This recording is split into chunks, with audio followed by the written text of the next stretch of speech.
അവിടെ അങ്ങ് ആരുമില്ല. സ്വന്തം നാട്ടിലൊരു പരിപാടിക്ക് വന്നിട്ട് എന്നെക്കാണ് ഒരു തിണ്ടി പോലും വന്നില്ലല്ലോ. നമ്മുടെ സിനിമാടല് പോയിട്ട് വേറെ പരിപാടി ഉണ്ടെന്ന്. നീ താമസിക്കണ്ട, വേഗം പോരെ. നമ്മുടെ ഫോട്ടോഗ്രാഫറെ വിളിച്ചത് ഇപ്പൊ എത്താന്ന് പറഞ്ഞിട്ടുണ്ട്. നമ്മുടെ അവിനുവാണോ ഫോട്ടോഗ്രാഫർ? അതെ അതെ, നമ്മുടെ സ്വന്തം പയ്യനാ. അവനിപ്പോഴും ഇത് തന്നെയാണല്ലേ പണി? അതെ അതെ. ഇപ്പൊ കൂട്ടുകാരൊന്നും എന്നെ പോലെ ഗതി പിടിച്ചിട്ടില്ല. നീ പറഞ്ഞ സിനിമയിലെ ഞാൻ നിന്നെ 1 മണിക്കൂറോളം തപ്പി, പക്ഷെ നിന്നെ എവിടെ കണ്ടില്ലല്ലോ. അത് നീ കണ്ടത് വേറെ സിനിമയായിരിക്കും. നിനക്ക് ആരാ ഉദ്ഘാടനത്തിന് വിളിച്ചത്? നിനക്കെന്താ പോയിട്ട് ഇത്ര തിരക്ക്? എടാ ലൈറ്റ് സെറ്റ് ചെയ്യാനായിട്ട് ഒരു 5 മിനിറ്റ് തരണം കേട്ടോ. ഞാൻ പറഞ്ഞിട്ട് കട്ട് ചെയ്താൽ മതി. അറിയാലോ. 5 മിനിറ്റ് അല്ലേ? നിന്നെ കൊണ്ട് ഞാൻ ഫോട്ടോ എടുപ്പിക്കാടാ.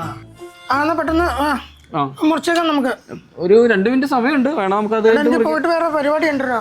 എല്ലാരും കൂടി ചേർന്ന് അത്രയും തന്നെ. ഇതുപോലത്തെ ചീല് പരിപാടിക്കൊന്നും എനിക്ക് നിൽക്കാൻ നേരമില്ല. മുറിക്കല്ലേ? സുഗുണ അല്ല സാറേ, ലൈറ്റ് ഒന്ന് സെറ്റ് ആക്കിയോട്ടെ. കട്ട് ചെയ്യുമ്പോ കട്ടിയില്ലടാ. ഒറ്റ സെക്കൻഡ്. ലൈറ്റ് വർക്കാവുന്നില്ലേ? എന്തോലൊക്കെ കത്രികയാണോ? ഈ കത്രീനക്ക് മൂർച്ചയില്ലല്ലോ. വൃത്തികെട്ടവനെ ഒരു 5 സെക്കൻഡ് താടാ.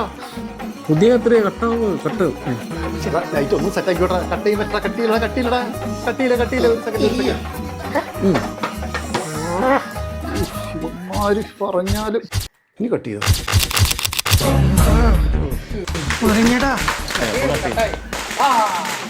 സന്തോഷായില്ലേ?